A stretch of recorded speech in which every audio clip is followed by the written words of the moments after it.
¿El cristiano debe diezmar? ¿Los israelitas diezmaban dinero?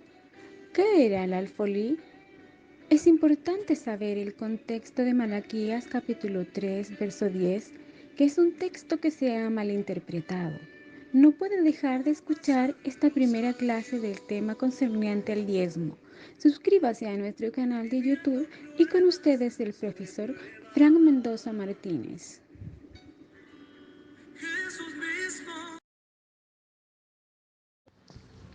Que nuestro Padre Celestial sea con cada uno de ustedes.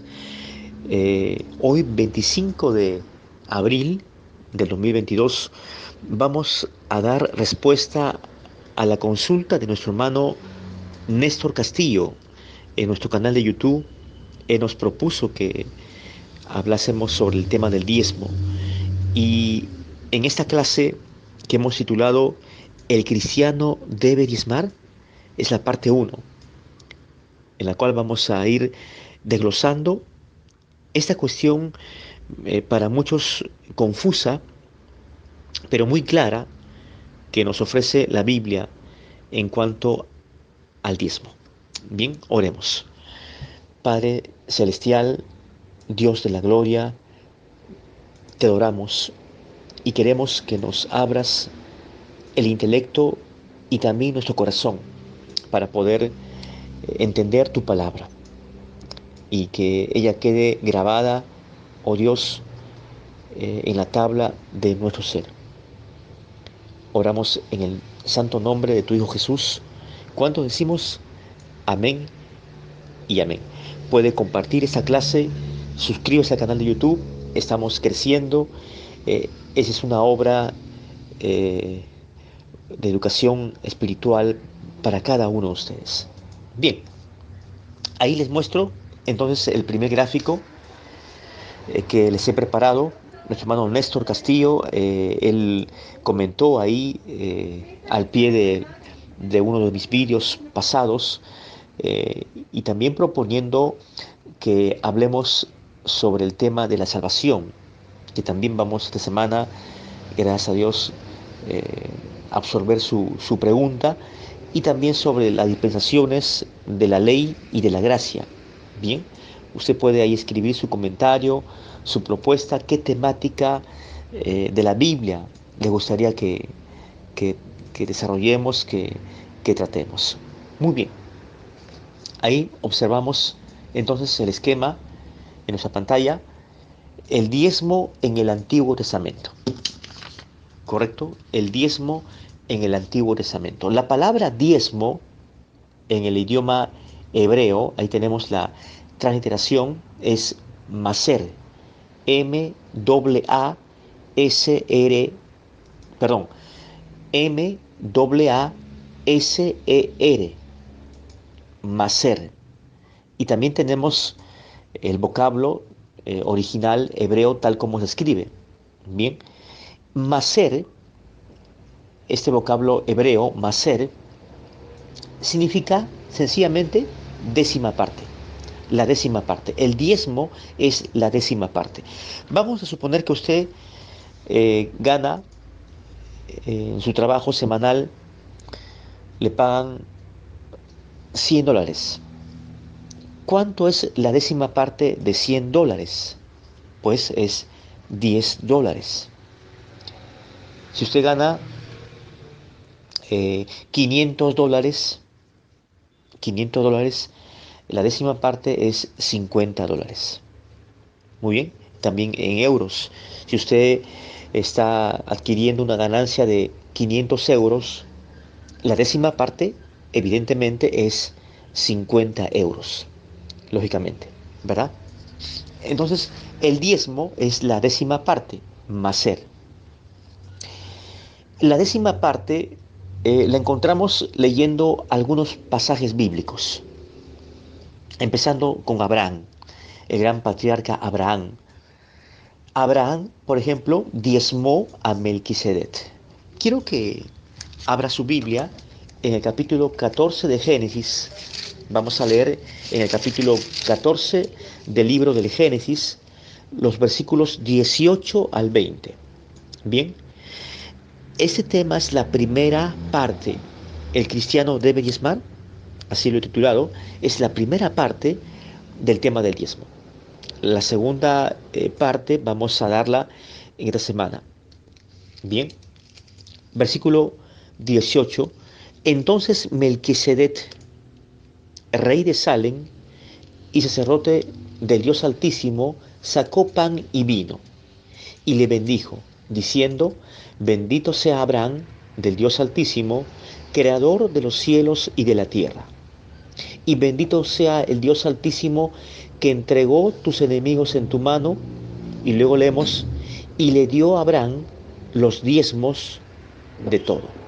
¿De qué todo? Del botín que él había obtenido en esta derrota. Versículo 17 podemos leer en el contexto inmediato anterior del capítulo 14 de Génesis, cuando volvía, vale decir Abraham, cuando volvía de la derrota de Kedorlaomer y de los reyes que con él estaban, salió el rey de Sodoma a recibirlo al valle de Sebe, que es el valle del rey. Abraham tuvo una senda victoria entonces. Y en esta escena, aparte del rey de Sodoma, apareció la figura de Melquisedec, rey de Salem y sacerdote del Dios Altísimo. Muchos han argumentado y creído y sostenido de que este Melquisedec pudiera ser nada menos que la preencarnación o la preaparición del Hijo de Dios, del Señor Jesucristo, una teofanía o cristofanía. Sin embargo, no se apoya esta conjetura desde la Biblia, porque usted puede leer, por ejemplo, los capítulos 6, 7 del Hebreos, del libro de Hebreos, y no hay tal cosa como esta prueba, ¿no? Es un tema que merece un estudio aparte. Bien, vamos a hacerlo, vamos a estudiarlo más adelante. Si fue Jesucristo el Melquisedec o no lo fue. Pero lo cierto es que este monarca, Melquisedec, rey de Salem, le bendijo, ¿no? A Abraham, y le dijo: bendito seas tú, Abraham, de Dios Altísimo, ¿no? Este hombre, este monarca, Melquisedec, eh, pues reconocía al Dios Altísimo que estaba con Abraham. Dice: y bendito sea el Dios Altísimo que entregó tus enemigos en tu mano. Melquisedec reconoció la victoria obtenida por Abraham, ¿correcto? Pero luego leemos ahí en el versículo 20, en la final, en la parte final del texto: y le dio a Abraham los diezmos de todo. Este acto de Abraham de entregarle los diezmos a Melquisedec demostraba que Abraham reconocía la autoridad espiritual, la autoridad sacerdotal de Melquisedec, que era como un representante de Dios. Melquisedec era un representante de Dios a quien Abraham le dio la 10ª parte del botín, ¿no? Eh, Versículo 22. Y respondió Abraham al rey de Sodoma: he alzado mi mano a Jehová Dios Altísimo, creador de los cielos y de la tierra, que desde un hilo hasta una correa de calzado, nada tomaré de todo lo que es tuyo, para que no me digas: yo enriquecí a Abraham. Bien, Abraham rehusaba tomar del rey de Sodoma, pero Abraham literalmente diezmó. La 10ª parte le entregó, dice, a Melquisedec. Esta es una primera referencia del diezmo, ¿de acuerdo?, con el patriarca Abraham. Luego tenemos la siguiente referencia en cuanto al diezmo, que se trató de un voto, un pacto, ¿no? Leemos ahí en el cuadro: Jacob hizo voto de diezmar a Dios.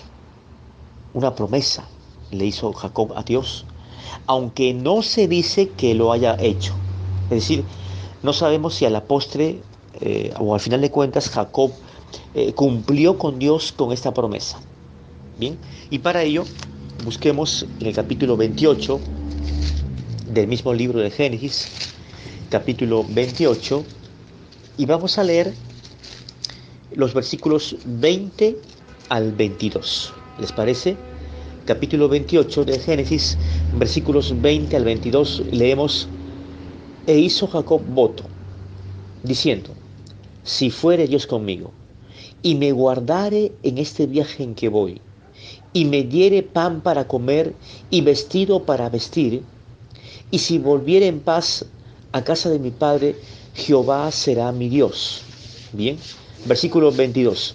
Y esta piedra que he puesto por señal será casa de Dios, y de todo lo que me diere, el diezmo apartaré para ti.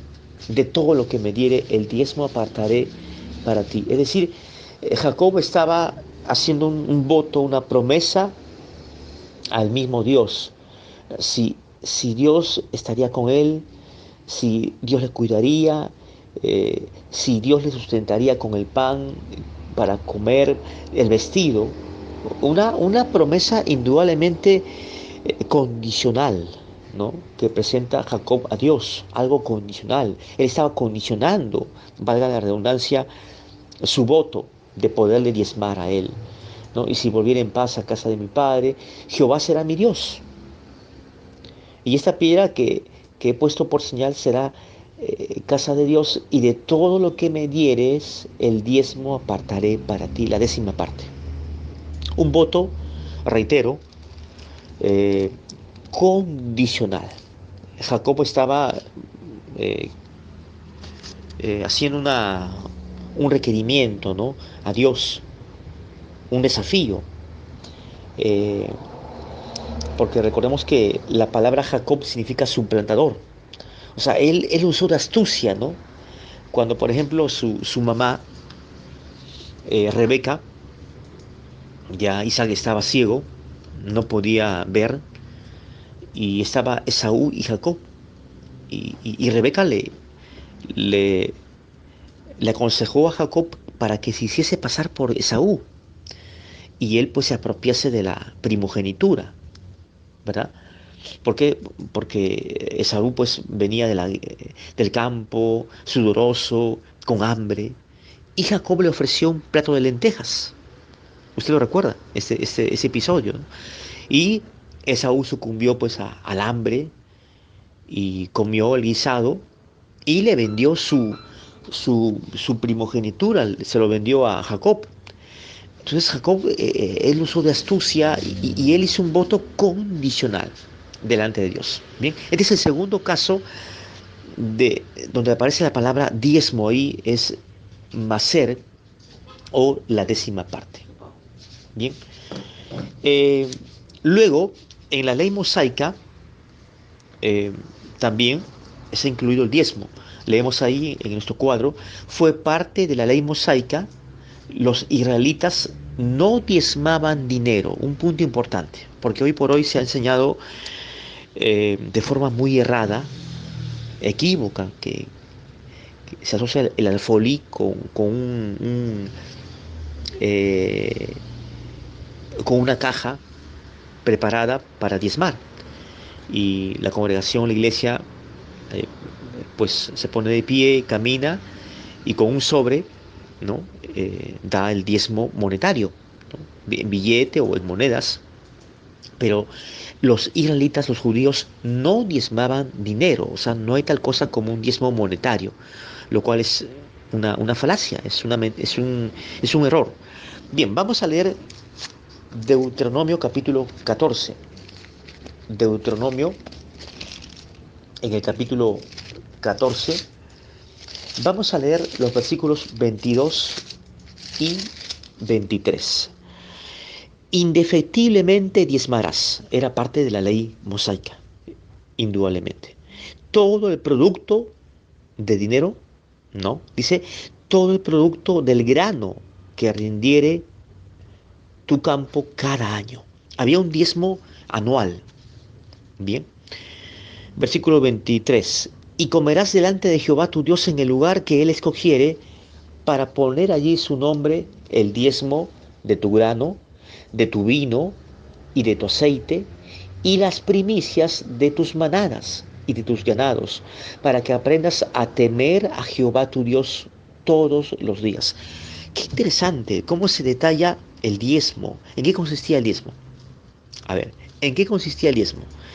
Consistía que era el producto del grano, luego dice del vino, bien, del aceite. O sea que los israelitas diezmaban de estos productos, del aceite, del vino, del grano.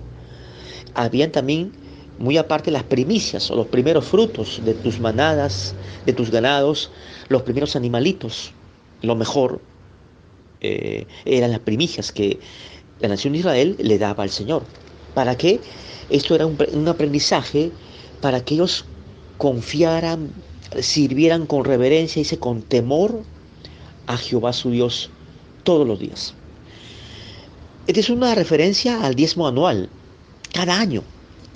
No era un diezmo mensual, ni semanal. Por ejemplo, en las iglesias evangélicas, también católicas, eh, los mormones, testigos de Jehová,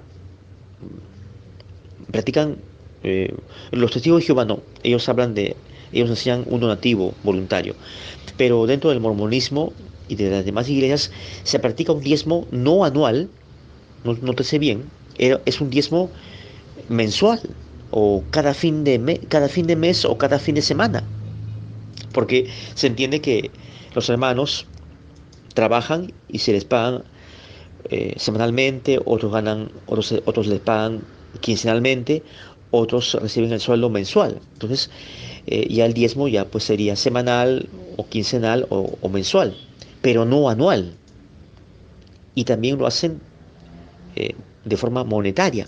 Sin embargo, hemos comprobado que la nación de Israel diezmaba anualmente y consistía en un diezmo de grano, eh, un diezmo agrícola, ¿verdad? Era agrícola y de ganado, eh, el producto del campo, del vino, el aceite, pero no era un diezmo, repito, monetario, no era un diezmo de dinero.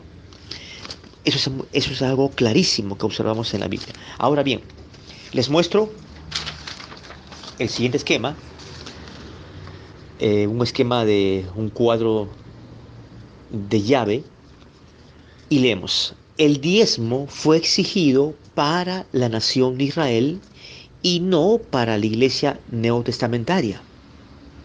Es decir, era el requerimiento para Israel, para la nación de Israel. ¿De acuerdo? El contexto literario de Malaquías así lo demuestra.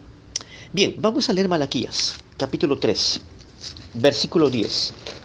Interesante, porque es un texto que se ha mal interpretado, lamentablemente, y se ha sacado del marco de su contexto. Malaquías 3:10, que se suele usar a menudo, siempre. Traed todos los diezmos al alfolí, y hay alimento en mi casa, y probadme ahora en esto, dice Jehová de los ejércitos, si no os abriré las ventanas de los cielos y derramaré sobre vosotros bendición hasta que sobreabunde. Bien, dice el texto muy claramente: traed todos los diezmos al alfolí y hay alimento en mi casa. Y esto se malinterpreta de la siguiente forma: hermanos, dice la Biblia que traigan los diezmos, vengan a diezmar, aquí está el alfolí o una cajita, bien, porque dice la Biblia que hay alimento en mi casa. Ese templo necesita de sus diezmos para que también los pastores puedan ser sustentados bien y vivir de una forma digna. Sin embargo, esto no enseña el texto. Dice: trae los diezmos al alfolí. ¿Qué era el alfolí? El alfolí no era una caja confeccionada para diezmos monetarios, no era un cofre de madera o de cartón. El alfolí era un granero. Escúchelo bien y si quiere anótelo. El alfolí era un granero inmenso donde los israelitas, donde el pueblo de Israel le presentaba al Señor el diezmo de sus vacas, sus granos, sus campos, sus tubérculos, el aceite, el vino, etcétera. Era un granero, era un almacenero, o sea, un almacén, entre comillas, ¿no? Un almacén inmenso, un campo. Eso era el alfolí. Y cuando leemos ahí, traed todos los diezmos al alfolí, está hablando de que la nación de Israel le presentaba a Dios Jehová de los ejércitos, a Yahweh o a Yahvé, la décima parte de sus productos o cosechas en este granero. Y haya alimento en mi casa, porque esto pues servía para el alimento de la casa de Dios. La casa de Dios era el templo, el recinto, el templo que fue construido por Salomón en Jerusalén. Era el templo fabuloso de Jerusalén. Y esto era alimento, porque los levitas, que eran aquellos que se encargaban de oficiar en el templo de Jerusalén, eran sostenidos también por los diezmos. Los diezmos eran distribuidos para el alimento de los levitas, para el sustento de los levitas. No era un sueldo, nótese bien, no era un sueldo monetario, era alimento, alimento físico. Era el pan material. Bien, y aquí hay una promesa de sustento para la nación de Israel. Ahora, ¿cuál es el contexto de Malaquías 3:10? El contexto cercano anterior es importantísimo que tengamos en cuenta esto. Malaquías 1:1, vamos a leer. Malaquías 1:1. Malaquías se dirige, el profeta menor Malaquías, ¿a quién se dirige? ¿Cuál fue el auditorio de Malaquías? Profecía de la palabra de Jehová contra Israel por medio de Malaquías. ¿Contra la iglesia? No. Contra la nación de Israel. Malaquías, el libro de Malaquías fue escrito originalmente para Israel, no para nosotros. El auditorio del libro del profeta menor Malaquías fue destinado para la nación de Israel, única y exclusivamente. ¿Estamos de acuerdo? Ahora leamos el capítulo 3 de Malaquías, Malaquías 3, versículos 6 al 9, que es el contexto ya cercano anterior, casi inmediato anterior de Malaquías 3:10. Leamos. Porque yo Jehová no cambio. Por esto, hijos de Jacob.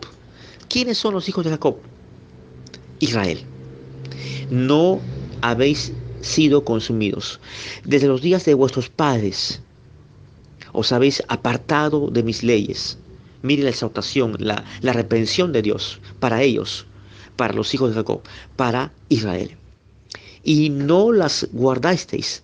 Volveos a mí, y yo me volveré a vosotros. Ha dicho Jehová de los ejércitos. ¿A quiénes? A Israel, a la nación de Israel. Mas dijisteis, ¿en qué hemos de volveros? ¿En qué nos hemos de volver a ti? ¿En qué nos hemos de arrepentirnos? Versículo 8. Ponga atención. ¿Robará el hombre a Dios? Pues vosotros me habéis robado. ¿Quiénes? ¿La iglesia? ¿La iglesia no testamentaria? ¿La iglesia que somos nosotros? No. Y dijisteis, ¿en qué te hemos robado? En vuestros diezmos y ofrendas. Israel robó a Dios porque no le daba al Señor los diezmos, ni tampoco las ofrendas. Versículo 9, contexto cercano, inmediato anterior de Malaquías 3:10. Leemos, malditos sois con maldición. ¿Por qué? Vosotros, la nación toda. ¿Cuál nación? Israel. Israel. La nación toda me habéis robado. La nación toda. Malaquías 1:1. Profecía de la palabra de Jehová contra Israel. No está hablando entonces, en consecuencia, de la iglesia neotestamentaria, gentil que somos usted y yo. ¿Se da cuenta? Ustedes, la nación toda, Israel, me han robado porque no me han dado los diezmos. Traigan los diezmos al alfolí y haya alimento en mi casa. Entonces, Está clarísimo como el agua que Malaquías 3:10 se ha sacado de su contexto literario, creando una falsa doctrina de un diezmo monetario para la iglesia, lo cual no es cierto. Entonces se ha construido una hermenéutica eh, dañina, una hermenéutica o interpretación equivocada de Malaquías 3:10. ¿Se da cuenta? ¿Se da cuenta usted que es estudiante de nuestro canal de YouTube, Escuela de Teología? Amén. Ahora, el contexto cercano posterior. Si eso no es suficiente para usted, bien, leamos capítulo 3 de Malaquías, versículo 12. A ver, Malaquías 3:12. Leemos allí. Y todas las naciones me dirán bienaventurados, os dirán a ustedes bienaventurados, ¿a quiénes? A Israel, porque seréis tierra deseable, dice Jehová de los ejércitos. Una promesa para ellos, para la nación de Israel. Ahora, leamos el contexto cercano posterior, ya el contexto ya más lejano, posterior de Malaquías 3:10. Malaquías 4:4. Malaquías 4:4. Acordaos de la ley de Moisés. ¿Quién recibió la ley de Moisés? ¿Mm? Israel. Claro que sí, Israel, la nación de Israel. Acordaos de la ley de Moisés, mi siervo, la cual encargué en Horeb, en Horeb, en el monte Horeb o Sinaí, ordenanzas y leyes para todo Israel. Muy explícito este versículo 4 de Malaquías 4. Se lo repito, acordaos de la ley de Moisés, mi siervo, al cual encargué en Horeb ordenanzas y leyes para la iglesia gentil, no, para todo Israel, para todo Israel. El auditorio, los destinatarios fueron la nación de Israel, los hijos de Jacob, y a ellos Dios les dijo, traed los diezmos al alfolí. Para terminar, en conclusión, el diezmo fue exigido por Dios para Israel y no para la iglesia neotestamentaria. Ya lo hemos demostrado, leyendo el contexto anterior y el contexto posterior, que es una de las reglas o principios de la hermenéutica, para que usted y yo podamos apreciar una correcta interpretación de la Biblia. De Malaquías 3:10, trae los diezmos al alfolí. Dios le dice a la nación de Israel. El alfolí no era un cofre, era un almacén, era un granero. Entonces, el diezmo se dio en el Antiguo Testamento, y el diezmo, décima parte, Maser, lo dieron a Abraham. Jacob hizo un voto, una promesa, fue parte de la ley mosaica y fue exigido por Dios para la nación de Israel, que se tornó como que no obedecía a Dios, y ellos estaban realmente robándole a Dios, porque estaban rehusando servirle con los diezmos y con las ofrendas además. Conmigo será hasta mañana. Repase esta clase. Esa es la parte número 1. Espero haya sido de gran provecho y de aprendizaje para ustedes. Hasta mañana.